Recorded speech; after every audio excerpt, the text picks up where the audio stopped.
Hey everybody, Graham here from therecordingrevolution.com. Got a video for you on comping drums today.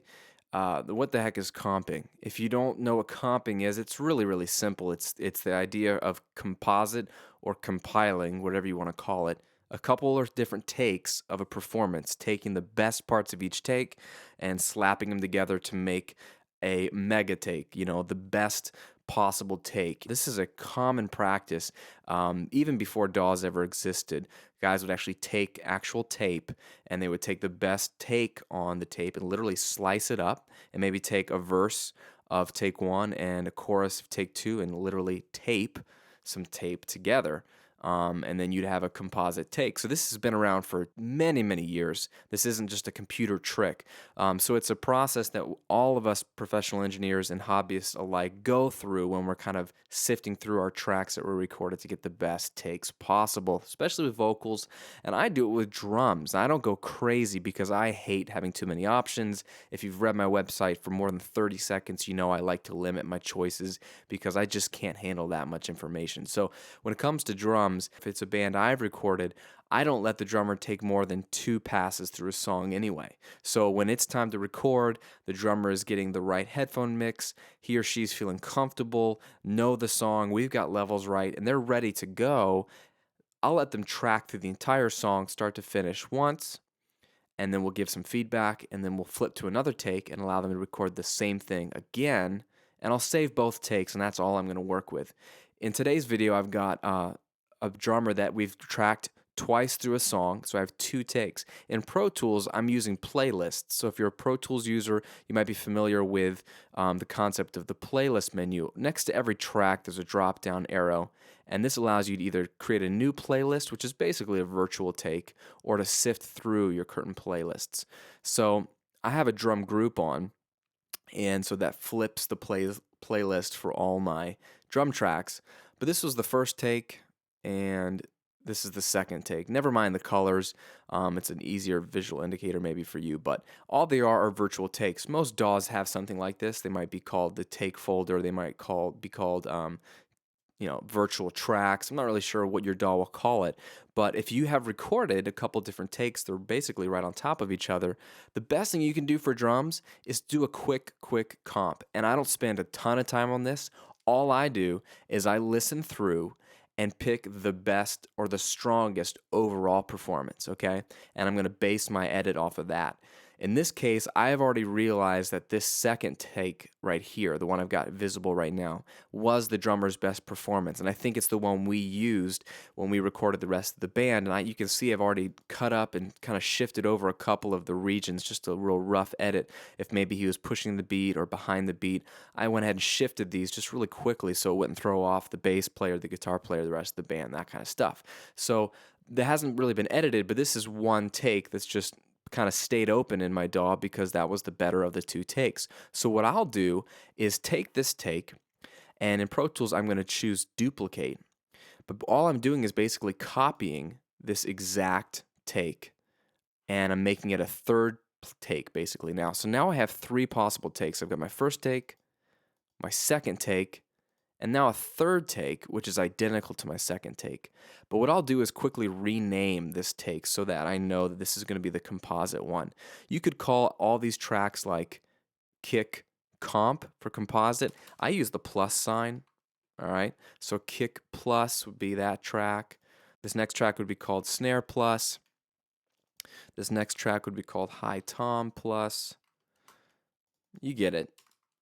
I'm just renaming the tracks, and in Pro Tools, this only names the actual take as well. So if I flip to a new take, it's going to pull the old names. So now I see kick plus, snare plus, high tom plus, you name it. When I look at my takes, I've got one called kick, one called kick plus, and one kick .01.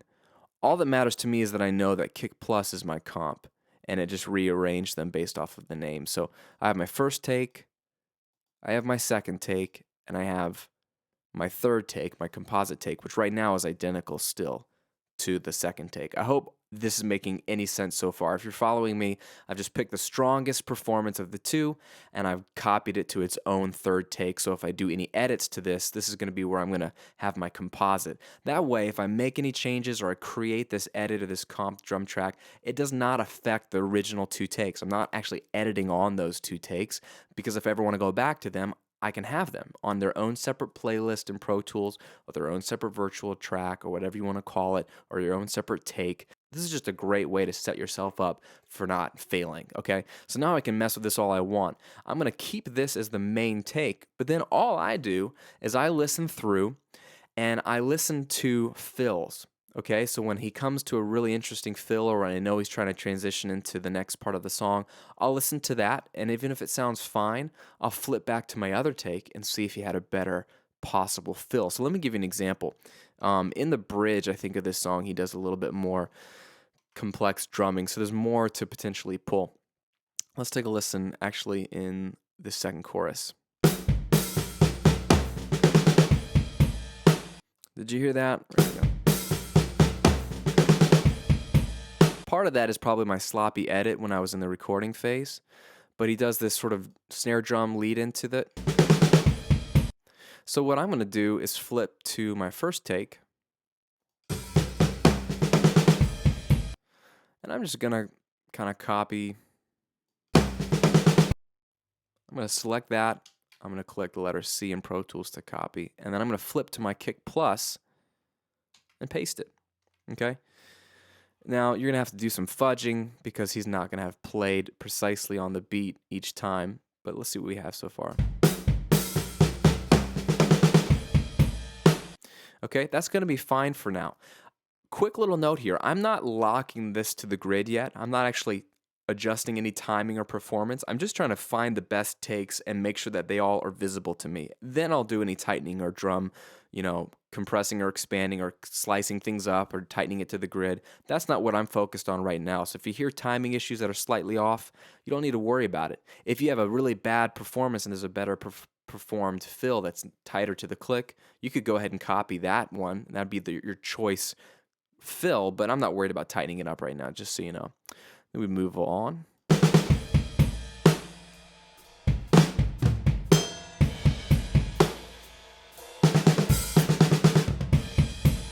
So right here, that's a cool fill. Let's see if he has a better one on the first take. It's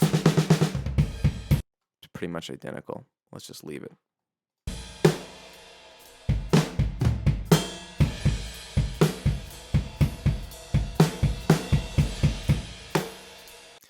So did you hear that? Or a really weak snare hit. He probably hit the outside of the snare. You could copy it from another take, or a little bit later here. So what I'm going to do is he does the same snare hit. That's a better sounding snare. So I'm just going to tab to transient in Pro Tools up to this snare hit and copy that snare hit, and then tab to transient up to this weak snare hit and paste over it. And you got some cymbals inaccuracy, so you can drag that back.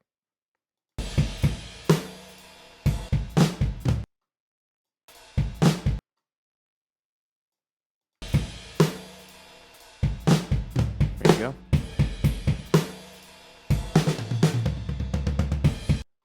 Well, that kind of sounds awkward.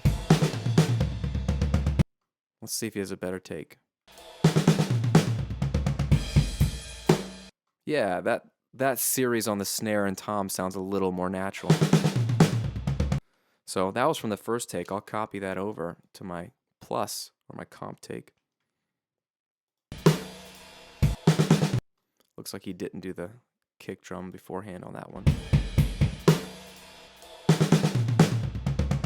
So I might have to back this up a little bit.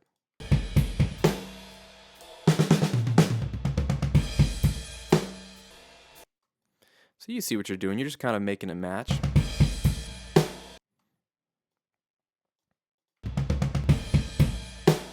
And I'm not worried about crossfades right now. I'm just trying to get the right parts visible.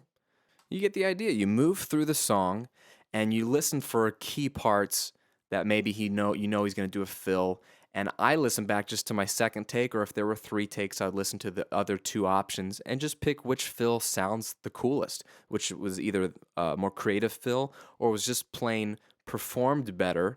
And I just pick and I commit and I copy it and paste it.